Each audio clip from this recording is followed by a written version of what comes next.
Salem easy சமையல் சேனலை subscribe பண்ணாதவங்க சப்ஸ்கிரைப் பண்ணிக்கோங்க. பக்கத்தில் வர பெல் பட்டனையும் ப்ரெஸ் பண்ணிக்கோங்க.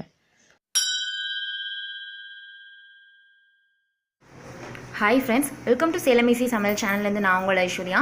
இன்றைக்கி நம்ம பார்க்க போகிறது ஆட்டுக்குடல் குழம்பு. அதற்கு தேவையான பொருட்கள் பாருங்கள். ஆட்டுக்குடல் ரெடியாக இருக்குது. அதை பச்சை தண்ணியில் நல்லா 2 முறை நல்லா வாஷ் பண்ணி எடுத்ததுக்கப்புறம் கல்லுப்பு சிறிதளவு கல்லுப்பு போட்டு நல்லா வாஷ் பண்ணி எடுத்துக்கணுங்க.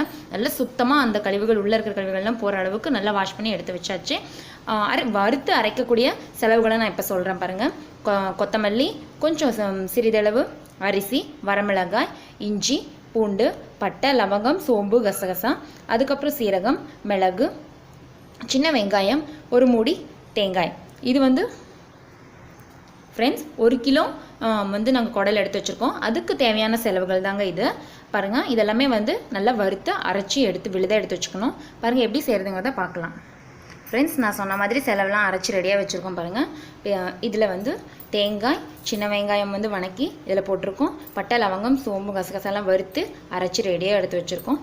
அதே மாதிரி இதில் கொத்தமல்லி, வரமிளகாய், மிளகு, சீரகம் எல்லாம் போட்டு நல்லா ரெடியாக வச்சுருக்கோம் விழுதான். அதுக்கப்புறம் குழம்புக்கு தேவையான 1 ஸ்பூன் கறி மசாலா நம்ம சேர்த்துக்கணும். அதுக்கப்புறம் எண்ணெய், சிறிதளவு மஞ்சத்தூள், கடுகு. எப்படி செய்கிறதுங்கிறத பார்க்கலாம். ஸ்டவ் ஆன் பண்ணிவிட்டு குக்கர் எடுத்து வச்சுக்கோங்க. குழம்புக்கு தேவையான அளவு எண்ணெய் ஊற்றி வைங்க. நல்லா காயிட்டு எண்ணெய். ஃப்ரெண்ட்ஸ், எண்ணெய் நல்லா காஞ்சிருச்சு. இப்போ கடுகு போட்டுக்கலாம். கடுகு நல்லா பொடிஞ்சு வந்ததுக்கப்புறம் நம்ம குடல் ரெடியாக எடுத்து வச்சுருக்கோம், அது போட்டுக்கலாம்.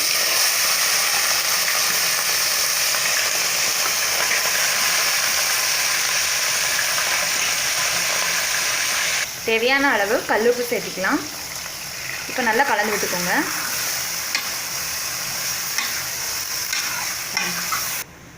தேவையான அளவு மஞ்சள் தூள் சேர்த்திக்கலாம். நல்லா கலந்து விட்டுக்கோங்க.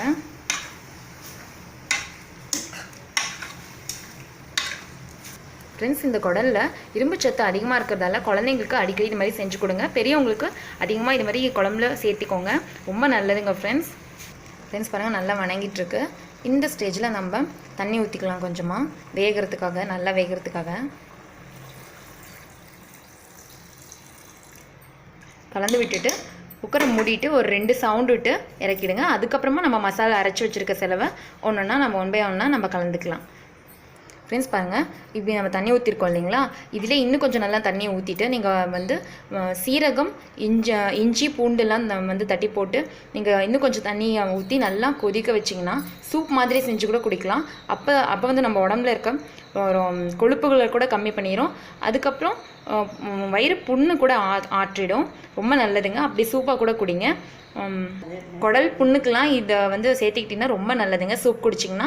இல்லை சூப் வேணாங்கிறவங்க இந்த மாதிரி குழம்ப கூட செஞ்சு சாப்பிடுங்க. எப்படியும் ஒன்று சாப்பிடுங்க.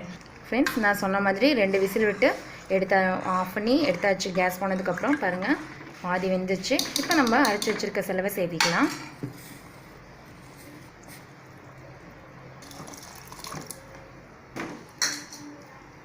செலவை குழம்புல ஊற்றிக்கலாம்.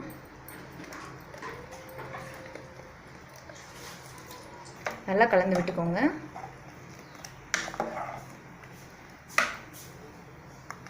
குக்கரை மூடி வச்சுக்கலாம். மூடி வச்சுட்டு வெயிட் போட்டு 2 விசில் விட்டு ஆஃப் பண்ணிக்கோங்க. ஃப்ரெண்ட்ஸ் பாருங்கள், குக்கர் ஓப்பன் பண்ணி வச்சு 2 விசில் விட்டு குழம்பு ரெடி ஆகிடுச்சு. ரொம்ப சுவையாக இருக்கும், ரொம்ப ஹெல்த்தியானது. கண்டிப்பாக ட்ரை பண்ணி பாருங்கள். தேங்க்யூ.